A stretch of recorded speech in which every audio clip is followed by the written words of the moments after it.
Hello guys, ഇത് ഞാൻ നാഗർഹോളിൽ പോയപ്പോൾ താമസിച്ച JLR കിങ്സ് റിസോർട്ടിലെ പരിസരവും ഫുഡുമാണ് ഈ വീഡിയോയിൽ കാണിക്കാൻ പോകുന്നത്. ഇതാണ് റിസോർട്ടിൻ്റെ ഫ്രണ്ട് ഡെസ്ക് ഏരിയ. അതിനുശേഷം അവിടെയുള്ള സ്റ്റാഫ് ഈ ഒരു ബഗ്ഗിയിൽ നമ്മുടെ ലഗേജൊക്കെ ആയിട്ട് നമ്മുടെ കോട്ടേജിലേക്ക് നമ്മളെ കൊണ്ടുപോകും.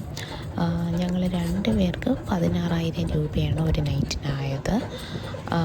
ഞങ്ങൾ ഓൺലൈനാണെല്ലാം ബുക്കിംഗൊക്കെ ചെയ്തത്.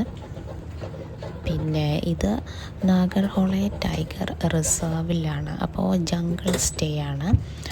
ടൈഗർ സഫാരിക്കായിട്ടാണ് ഞങ്ങൾ പോകുന്നത്. ഇങ്ങനെയാണ് ഇതിൻ്റെ ഇൻറ്റീരിയർ എല്ലാം. വളരെ മനോഹരമായൊരു കോട്ടേജാണ്. ഒത്തിരി സ്പേഷ്യസ് ആയ സ്ഥലമാണ്. എല്ലാ സൗകര്യങ്ങളും ഉണ്ട് ഇവിടെ. ബെഡ്റൂം, ബാത്റൂം, പിന്നെ ഹാൾ, ബാൽക്കണി, ഒരു മിനി കിച്ചൺ ഏരിയ ഉണ്ട്. അങ്ങനെ എല്ലാ സൗകര്യങ്ങളും ഉണ്ട്. ബാത്റൂമിൽ ബാത്ത് ടബ് കുറച്ചൊരു പഴക്കമുള്ളതാണ്, എന്നാലും അഡ്ജസ്റ്റ് ചെയ്യാം. ബാക്കി എല്ലാ സൗകര്യങ്ങളും ഉണ്ട്. പിന്നെ നമുക്ക് ചായയോ കാപ്പിയോ ഒക്കെ വേണമെന്നുണ്ടെങ്കിൽ കെറ്റിലും ചൂടുവെള്ളമൊക്കെ നമുക്ക് തന്നെ ഉണ്ടാക്കി കുടിക്കാവുന്നതാണ്. ഇതാണൊരു ബെഡ്റൂം. പെഡസ്ട്രൽ ഫാനുണ്ട്, AC ഉണ്ട്. നല്ല തണുപ്പുണ്ടായിരുന്നു. 14 ഡിഗ്രി സെൽഷ്യസോളം ഉണ്ടായിരുന്നു. മാക്സിമം ഒരു 22 ഡിഗ്രി വരെയാണ് പോയത്. അത് കാരണം AC ആവശ്യമില്ല, എന്നാലും നമുക്ക് വേണമെങ്കിൽ ഇടാവുന്നതാണ്.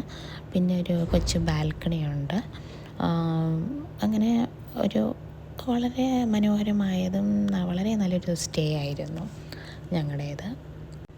ഇവിടെ ഒരു എക്സ്ട്രാ കോട്ട് പോലെയുണ്ട്. ഇതിൻ്റെ സൈഡിലായിട്ടാണ് ഇങ്ങനെ ഒരു വാതിൽ തുറന്നു കഴിഞ്ഞാൽ നമുക്ക് ബാൽക്കണി, ഇങ്ങനെ പുറമെ പച്ചപ്പൊക്കെ കാണാൻ സാധിക്കും. ഇവിടെ നമുക്കിരുന്ന് ടൈം പാസ് ചെയ്യാം. പിന്നെ ജനലും കഥയൊക്കെ അവർ അടച്ചിക്കാൻ പറഞ്ഞിട്ടുണ്ടായിരുന്നു, അല്ലെങ്കിൽ കുരങ്ങന്മാരകത്ത് കയറാൻ സാധ്യതയുണ്ട്. അതിനാലാണ്.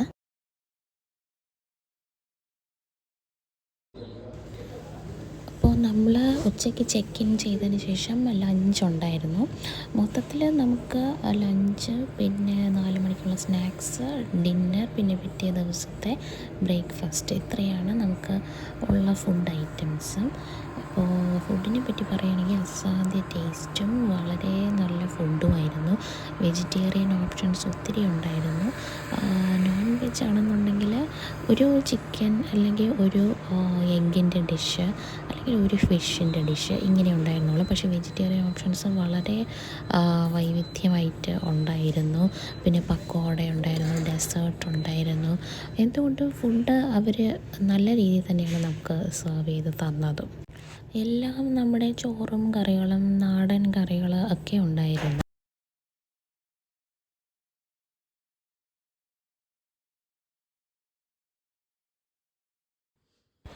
പിന്നെ റിസോർട്ടിലെ ഒരു ഇൻഡോർ ഗെയിം ഏരിയ ഉണ്ട്. ഇവിടെ ലൂഡോ, പിന്നെ നമ്മുടെ TT, ചെസ്സ്, ക്യാരംസ്, അങ്ങനെ എല്ലാം ഉള്ള ഒരു റൂമാണ്. ഈവനിങ് സ്നാക്ക് നമ്മുടെ മുളക് ബജിയും കാപ്പിയുമാണ്. ഇത് ഈവനിങ് സഫാരിക്ക് പോയി വന്നതിന് ശേഷമാണ് അവർ സെർവ് ചെയ്യുന്നത്. രാത്രി ഒരു ക്യാമ്പ് ഫയർ ഉണ്ട്, അതിന് ശേഷമാണ് ഡിന്നർ.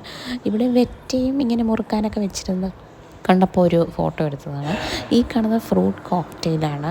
ഞാൻ പറയാമല്ലോ, ഫുഡ് നല്ല ടേസ്റ്റാണ്. ഒത്തിരി വെറൈറ്റികളുണ്ട്. പിന്നെ ഫിഷ് ഇവർ സെർവ് ചെയ്യുന്നത് കട്ട്ല ഫിഷാണ്. അതൊരു കടൽ മീനല്ല, എന്നാലും അത് ഫ്രൈ ചെയ്ത് ആണ് അവരവിടെ സെർവ് ചെയ്യുന്നത്.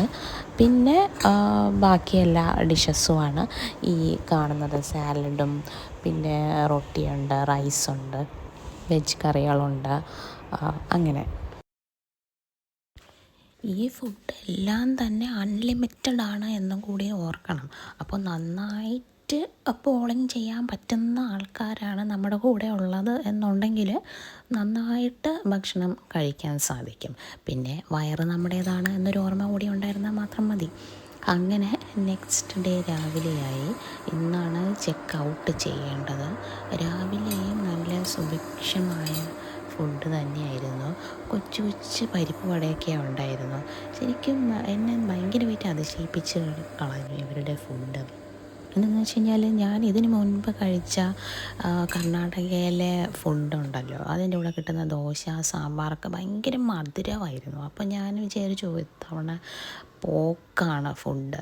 അപ്പോൾ ഇത് കഴിച്ചപ്പോഴത്തേക്ക് ശരിക്കും അങ്ങ് ഞാൻ വണ്ടടിച്ചു പോയി. നമ്മുടെ കേരള ഫുഡിൻ്റെ അതേ ടേസ്റ്റ്.